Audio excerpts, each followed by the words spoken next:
రాష్ట్ర ప్రభుత్వం ప్రతిష్టాత్మకంగా చేపట్టిన సంక్షేమ వసతి గృహాలు, రెసిడెన్షియల్ పాఠశాలల్లో డైట్ కాస్మెటిక్స్ ఛార్జీల పెంపు కార్యక్రమాన్ని వర్ధన్నపేట ఎమ్మెల్యే కేఆర్ నాగరాజు హసన్పర్తి మండల కేంద్రంలోని గురుకుల పాఠశాలల్లో ప్రారంభించారు. తొలుత కొత్త డైట్ మెనూ స్థానిక కార్పొరేటర్, ప్రిన్సిపల్, ఉపాధ్యాయులతో కలిసి ఎమ్మెల్యే నాగరాజు ఆవిష్కరించి ఎస్ఓపి హ్యాండ్బుక్ ను విడుదల చేశారు.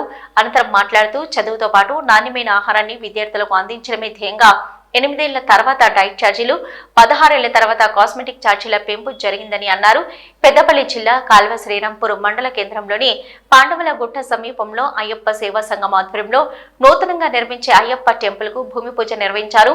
వేద పండితుల మంత్రోచ్చరణ మధ్య, అయ్యప్ప స్వాముల భజన మధ్య ప్రత్యేక హోమాలు, ప్రత్యేక పూజలు నిర్వహించి భూమి పూజ నిర్వహించారు. ఈ నెల 16న అయ్యప్ప ఆలయం నిర్మించే స్థలంలో అయ్యప్ప సేవా సంఘం ఆధ్వర్యంలో మహాపడి పూజ నిర్వహిస్తున్నట్లు వారు తెలిపారు. మండలంలోని భక్తులు అధిక సంఖ్యలో హాజరై పడి పూజను విజయవంతం చేయాలని కోరారు. అయ్యప్ప టెంపుల్ నిర్మాణానికి దాతలు ముందుకు రావాలని అయ్యప్ప సేవా సంఘం సభ్యులు కోరారు. కార్యక్రమంలో అర్చకులు ఈశ్వర్ శర్మ, అయ్యప్ప సేవా సంఘ సభ్యులు తదితరులు పాల్గొన్నారు. ప్రభుత్వం చేపట్టిన ఒక మంచి బృహత్తరమైన పథకంలో నన్ను భాగస్వామ్యం చేయడం చాలా అదృష్టంగా భావిస్తున్నా.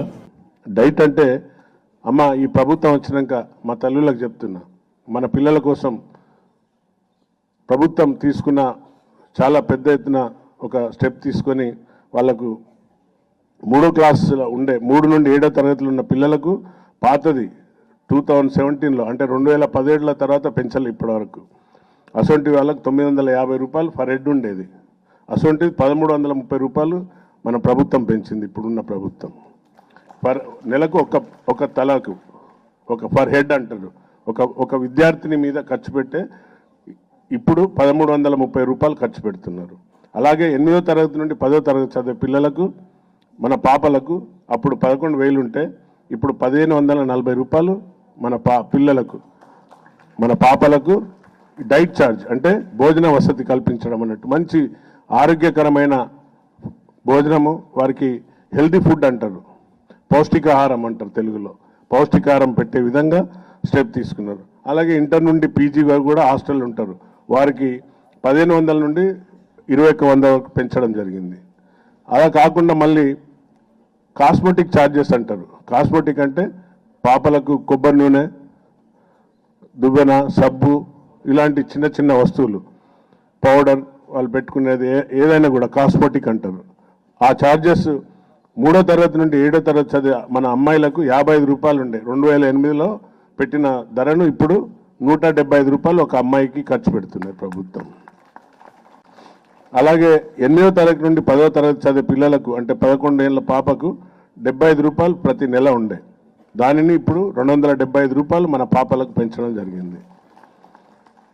అలాగే 8వ తరగతి నుండి 10వ తరగతి ఆ పిల్లలకు హెయిర్ కటింగ్ కానీ ఇంకెలాంటి బాయ్స్ అంటే అబ్బాయిలు ఉన్న కాడ కటింగ్ చేయడం వారికి కూడా 62 రూపాయలు ఉండే అన్ని ఖర్చులు కలిపి ఇప్పుడు 200 రూపాయలు పెంచడం ఈ యొక్క ప్రభుత్వాన్ని యొక్క ఎన్ని కష్టాలున్నా, ఎన్ని బాధలున్నా కూడా, ఆర్థిక వ్యవస్థ చిన్న భిన్నం ఉన్నా కూడా మన పిల్లల కోసం తప్పనిసరిగా పెంచడం జరిగింది.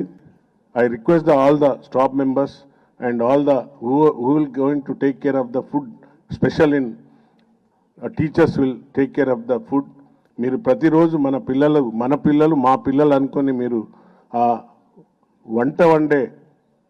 వంటగది కాడికి 1కి 4 సార్లు మీరు విజిట్ చేసి వారిపైన దృష్టి సారించకుంటే ఏ బల్యో లేకుంటే బొద్దెంకో లేకుంటే ఎలుకలు మలమూత్రాలు చేసిన ఫుడ్ కానీ వండితే ఈ నీళ్లతోని ముఖ్యంగా కంటామినేట్ అంటాం, అంటే ఈ యొక్క భోజనము మనకు కలుషితమై విషాహారంగా తయారై మన పిల్లలకు అది చాలా నష్టం చేకూరుస్తుంది. అలాగే వంట వండే వాళ్ళు కూడా ఈరోజు ప్రత్యేకంగా ప్రభుత్వం తీసుకున్న స్టెప్, ప్రతి ఎమ్మెల్యేను, ప్రతి మినిస్టర్ను, ప్రతి ఆఫీసర్ను రెస్పాన్సిబిలిటీ ఫిక్స్ చేసి ఈరోజు మీరు హాస్టల్ వెళ్ళండి, పిల్లలతో ఉండండి, పిల్లలతో తినండి, చూడండి అని పంపించారు. కస్తూర్బా స్కూల్ ఐలోనికి వెళ్ళినప్పుడు పిల్లలతో అందరితో, మన ఆడబిడ్డలే అందరూ, ఆడబిడ్డలు అంటే బంగారంతో సమానం. అంటే బంగారం ఎక్కడ దాస్తారు తల్లి? లాకర్లో. గుడ్. ప్రైవేట్ పర్సనల్ లైఫ్ను ఎట్టి పరిస్థితుల్లో ఇంటికి వెళ్ళినప్పుడు సోషల్ మీడియాలో పెట్టద్దు. I will provide all the material to you. తప్పనిసరిగా మా పిల్లల కోసం ఏమేమి స్పోర్ట్స్ కావాలనో చదువుతో పాటు స్పోర్ట్స్లో కూడా ధైర్యంగా ఆడి పార్టిసిపేట్ అయ్యి తప్పనిసరిగా స్పోర్ట్స్ డ్రిల్లో టీచర్స్ తప్పనిసరిగా పిల్లలను రూమ్లో ఉండనీయకుండా వారిని ప్లే గ్రౌండ్లో ఉండేటట్టు కూడా చూడవలసిన బాధ్యత కూడా మన పైన ఉంది. ప్రభుత్వం మీకోసం డైట్ ఛార్జెస్ మెనూ లిస్ట్ కూడా బుక్ కూడా ఇచ్చారు. ఎలా పౌష్టికాహారం ఎలా ఉండాలి, మీరు ఎలా మెయింటైన్ చేయాలి పిల్లలకు. ఇయర్లీ క్యాలెండర్ అనుకుంటా ఇది మొత్తం year diet kitchen and storage protocol మొత్తం దీనికి ఒక గైడ్ లైన్స్ కూడా తయారు చేసి ఇచ్చారు. తప్పారి కూడా పడిపోయింది, తక్షణమే దాన్ని కూడా రిపేర్ చేపిస్తాను. డాగ్స్ ఎక్కువ వస్తున్నాయని మేడమ్స్ కంప్లైంట్ చేసిండ్రు. దానిపైన కూడా నేను మున్సిపల్ కమిషనర్ గారితో మాట్లాడి మళ్ళీ ఒకసారి municipal commissioner also a women officer వారిని కూడా తీసుకొని మన హాస్టల్కి వస్తా కూడా సక్సెస్ఫుల్ కావాలని మనస్ఫూర్తిగా కోరుకుంటూ మీ అవకాశం ఇచ్చిన అందరికీ పేరు పేరున నమస్కరిస్తూ శిరస్సు ఉంచి నమస్కరిస్తున్నా. చిన్న డైనింగ్ ఏరియా మనకు